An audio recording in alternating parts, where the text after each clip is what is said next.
on the premise that we don't have that much to go on, I'm going to make some fairly impressionistic remarks as far as the Middle East goes. And I will talk a little bit about the reaction to the elections in the Middle East. And again, that's also, it's too soon, and I don't have too much to go on. So take it as some disparate remarks on the Middle East and Trump. It's not easy to comment on the outlooks and prospects of the Trump presidency in the Middle East, but I think it's not easy to make such comments as far as any other region of the world is concerned. Candidate Trump has not articulated a vision about the Middle East.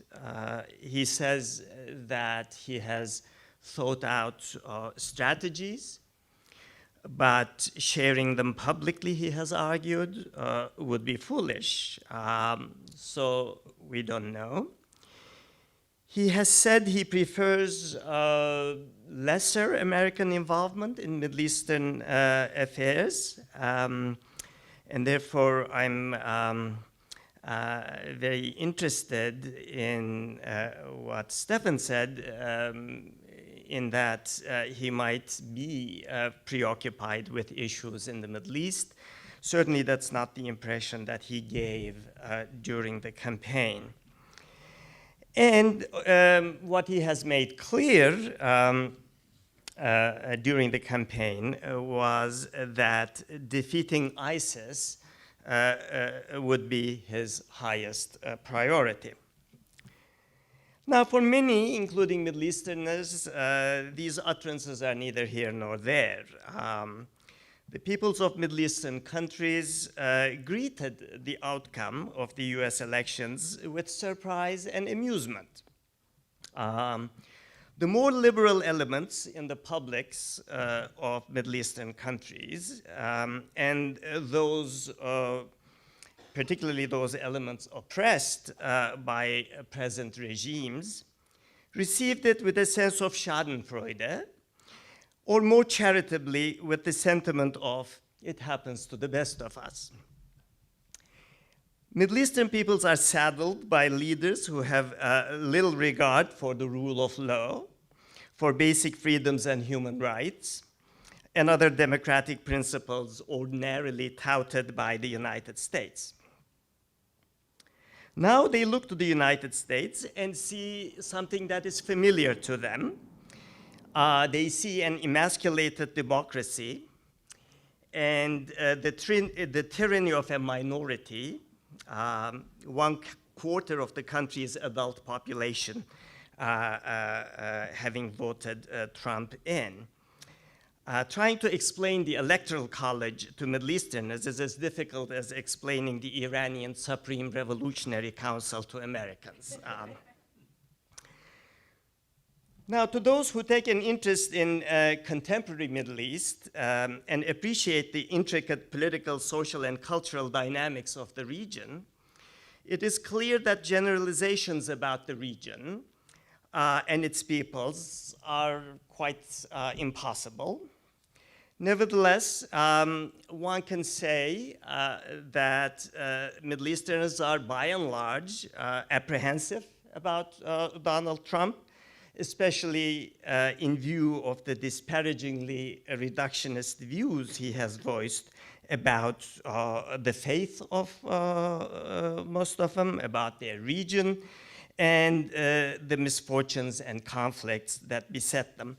I don't think they're the Middle Easterners, sort of the Arab street, the Middle Eastern street, if there is such a thing, neither takes Trump seriously nor literally, but they're sort of insulted and galled anyway. Now,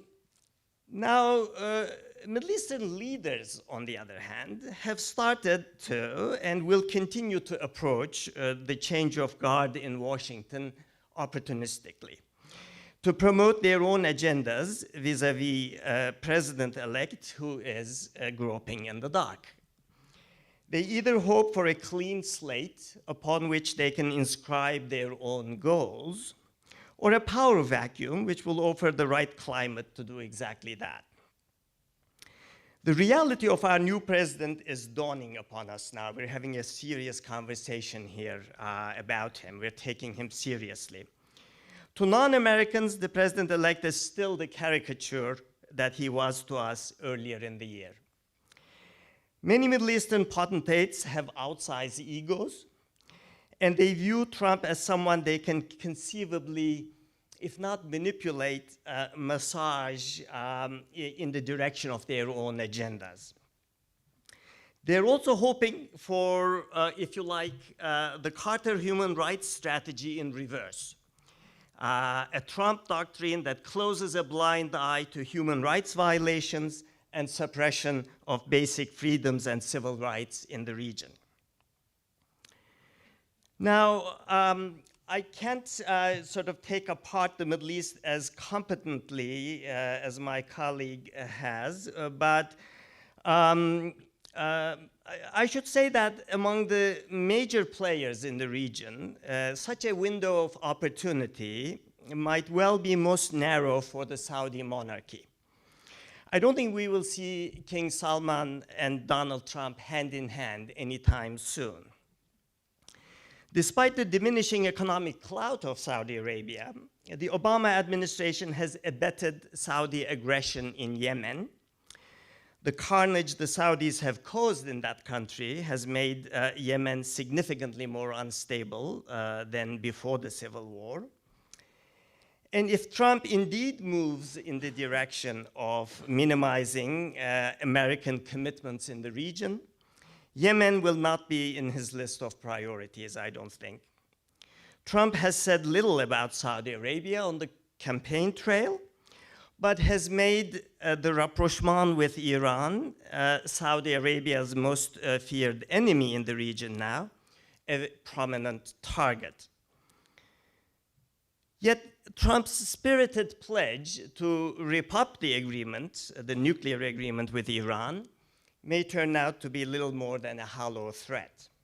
The nuclear treaty is an international agreement concluded under the auspices of the UN, and as such, it is not for the United States to rip it up. Any effort in that direction is likely to be used by the Iranian regime to its own advantage. If the United States goes back on its commitments to the agreement, it will not be able to put back in place a comprehensive sanctions regime. While there was general support among Iranians at large for the nuclear treaty in return for a relative normalization of Iran's relations with the outside world, any unilateral withdrawal will be used by Iran as evidence of US ill will, which would enhance the Iranian regime's domestic and regional clout. Of course, a crisis over the treaty would be a victory only for Benjamin Netanyahu. I don't want to step on the toes of my colleague here who's going to talk about Israel and Palestine. But Netanyahu, in my opinion, is hitting the ground running already, since he already has the Republican establishment behind him. Trump has pledged his support for American recognition of Jerusalem as Israel's capital. His presidency is poised to strengthen the Israeli right. Trump is likely to be a bystander, if not a cheerleader, for the expansion of settlements on disputed lands, which will seal the fate of the two-state solution, if it has not done so already. Now, Turkey has come up a lot in recent days, apropos the ripple effect of the Trump presidency in the region. Trump has cast doubt on US commitment to NATO, of which Turkey is a member. Turkey is on the forefront of the crisis in Syria, the war against ISIS, and the refugee problem, the Syrian refugee problem. So how Turkey perceives the Trump presidency attracts some interest, enough to put Turkish President Erdogan on 60 Minutes last Sunday on the heels of President-elect Trump.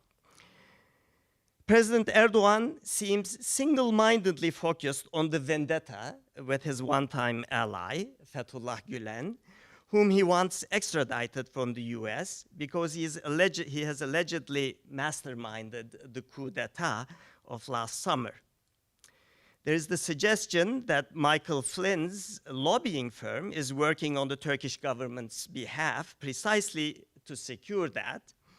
And Flynn published an op-ed piece on the day of the election making the case for the extradition of Gülen.